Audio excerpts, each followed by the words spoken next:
Hai Sobat Sukses, kembali ketemu dengan saya. Hari ini kita akan membahas satu case di mana ada pengusaha yang bisnisnya boncos karena pemeriksaan pajak setelah yang satu ini.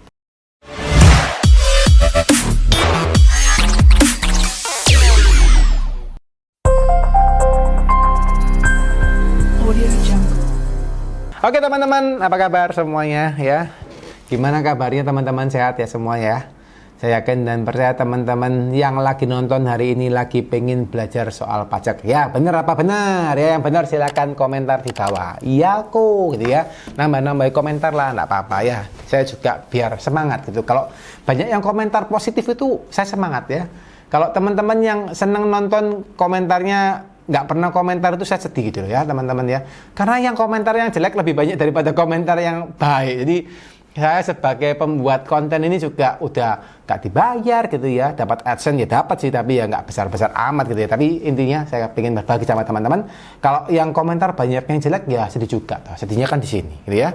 Nah, tapi kalau yang komentar banyak yang positif, nah itu bantuin saya guys ya. Biar yang komentar-komentar jelek itu tahu bahwa kalian juga bersuara ya. Ayo suarakan suara Anda, biar saya juga semangat gitu ya. Nah, by the way guys, hari ini saya mau ngobrol terkait dengan pemeriksaan pajak ya. Mungkin akhir-akhir ini gitu ya, yakin dan percaya teman-teman lagi banyak dapat surat cinta ya, terutama teman-teman yang nonton hari ini mungkin sebagai pengusaha, sebagai perusahaan, PT atau CV gitu ya. Nah itu banyak diperiksa. Kalau pribadi ada, tapi mungkin yang nilai besar-besar ya. Kalau teman-teman yang penghasilannya masih belum besar gitu ya, yang masih UMR, Anda nggak usah khawatir lah gitu ya. Jarang sekali diperiksa, yang penting Anda lapor pajaknya jangan sampai telat gitu ya. Terus lapor aja apa adanya. Atau juga penghasilannya kan belum banyak, jadi lapor aja apa adanya ya. Jadi nggak usah khawatir, wah pajak itu menyeramkan, komentarnya jelek-jelek, nggak. Padahal Anda masih UMR ya. Jadi nggak perlu dipikirin. Itu Anda nggak perlu sampai pusing karena Anda tidak sampai potensi pemeriksaannya kecil lah gitu ya. Nah yang sering diperiksa biasanya yang sudah penghasilannya besar, yang CV, PT itu biasanya sering diperiksa. Nah kembali ke tadi ya, kondisi terkait dengan pajak ya, terkait dengan pemeriksaan. Memang akhir-akhir ini pemeriksa itu lagi banyak mengeluarkan surat guys ya.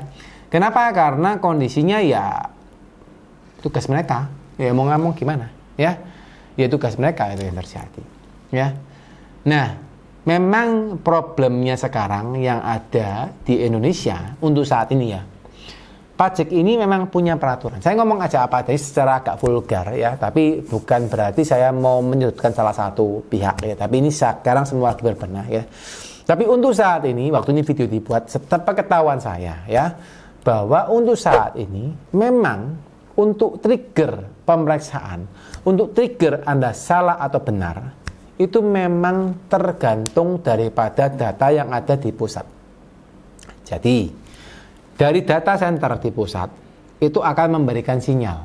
Ting, misal, Bapak Budi ketahuan ada penghasilan yang belum terlapor, ya. Dia langsung ting, dia masuk ke servernya masing-masing KPP sesuai dengan alamat Pak Budi terdaftar, gitu ya. Misalnya Pak Budi masuk di Jakarta Barat, gitu ya, di Kanwil 1 misalnya gitu ya, ngawur nih ya.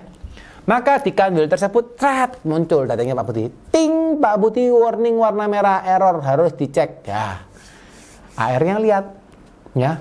Oh, Pak Budi ini lagi warning warna merah, ya. Merah, lampu merah kuning hijau ya. Kalau merah itu kan berarti berbahaya, danger gitu ya, danger ini ya. Diceklah. Dikirimi surat cinta Anda, Pak Budi, Anda teridentifikasi bahwa Anda punya penghasilan yang belum terlapor senilai 10 miliar, ya misalnya. Pak Budi lihat, kan gitu tuh ekspresinya tuh, 10 miliar gitu ya. Ya kaget tuh 10 miliar. Akhirnya apa? Pak Budi deg-degan, karena kebetulan Pak Budi belum lapor. Nah, itu kan masalah ya. Ya sudah, kalau belum lapor ya Pak Budi ya sudah ibaratnya kalau sudah dapat punishment ya udah punishment tingkat dewa, ini sudah kena semua karena dia belum lapor ya. Nah, kalau Anda kondisinya seperti Pak Budi, ya sudah bertobat teman-teman. Mau lari kemana pun tidak bisa. Ya, karena begitu KPP mengeluarkan surat cinta, itu langsung masuk kepada informasi di pusat. Ya, dan tugas mereka adalah menyelesaikan surat tersebut sampai final. Nah, ini yang berbeda. Ya, jadi begitu surat cinta muncul cekrek, Anda akan dicari. Ya, karena mereka sudah punya KPI yang tambah lama tambah bagus. KPI itu penilaian, gitu ya, penilaian yang tambah lama tambah bagus. Nah, cuma yang sering kita lihat di lapangan, ya, kadang itu orang tidak siap terkait dengan surat cinta tadi. Bagi yang nggak lapor, ya sudah siap-siap aja sesuai dengan judul kita hari ini. Dapat surat pemeriksaan pajak, poncos ya jelas. 10 miliar nggak lapor. 10 miliar nggak lapor teman-teman. Itu masalahnya apa? PPN-nya aja sudah 1,1 miliar. Ya, 11%. Ditambah lagi potensinya apa? Kalau kamu nggak bayar PPN, ketahuan, dendanya bisa sampai 200%. Ya, kalau 11% ditambahi 200% lagi, berarti Anda harus bayar 33% dari omset. Berarti Anda harus bayar 3,3 miliar. Sedangkan untung Anda cuma 10%. Ya, itu namanya boncos. Makanya banyak orang yang bangkrut gara-gara pajak. Ya, so ini penting untuk Anda yang belum lapor dengan benar. Anda harus berpikir gimana caranya supaya Anda bisa lapor dengan benar. Ya, nah, case kedua, ternyata ini lain kasus ya. Case yang kedua, Anda disuratin pajak. Nah, ini kembali lagi.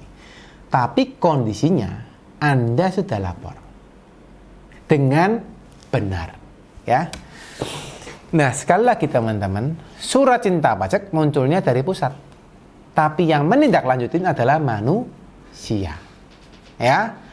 Nah, so di sini peran daripada pemeriksa atau tim atau AR yang mengeluarkan surat cinta kepada Anda itu sangat besar.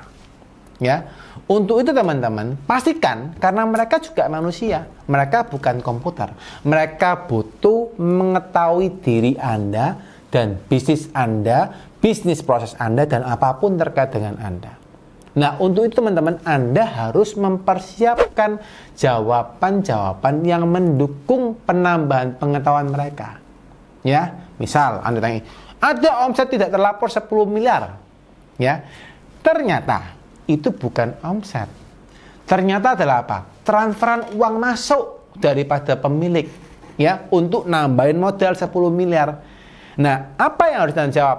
Nah, Anda harus buktikan bahwa 10 miliar tadi, nah kembali, kalau ngomong sama tugas pajak teman-teman, Anda tidak bisa menurut saya Pak, saya ingat saya Pak, ini harusnya gitu Pak, tidak bisa teman-teman. Mereka akan butuh data.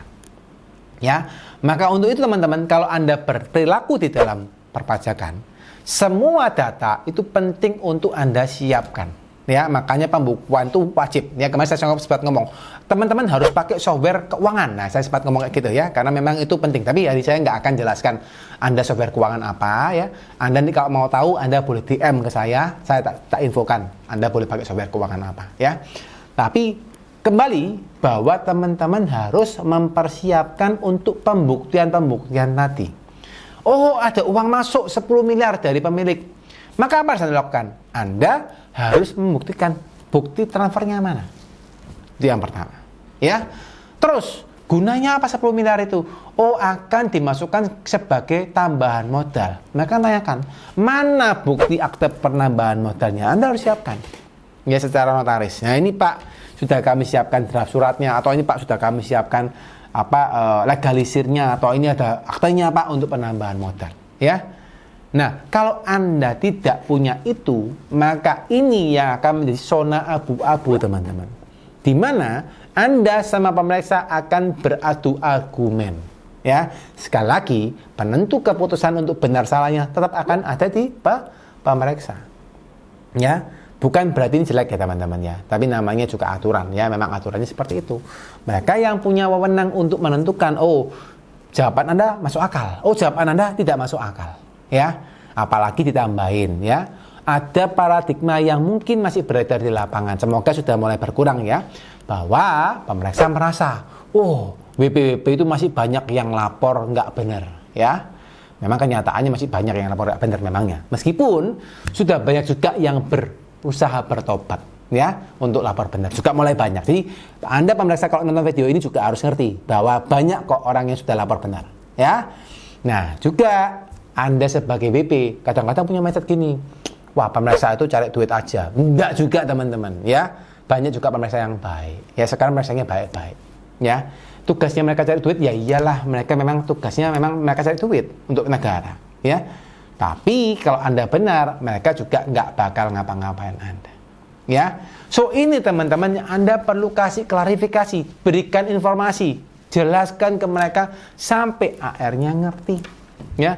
Kalau nggak ngerti panggil saya bantu jelaskan ya. Kenapa? Karena kadang itu bahasa Anda mungkin kadang-kadang karena kurang pandai menjelaskan, atau mungkin kadang bahasanya agak formal atau terlalu kaku, akhirnya AR-nya nggak ngerti ya. Biasanya kita bridging, kita kasih mereka bantuan untuk menjembatani teman-teman yang kesulitan untuk menyampaikan maksud Anda ke AR ya. Kita bisa bantu teman-teman untuk memberikan jembatan supaya RO maksudnya gitu toh, oh maksudnya gitu toh.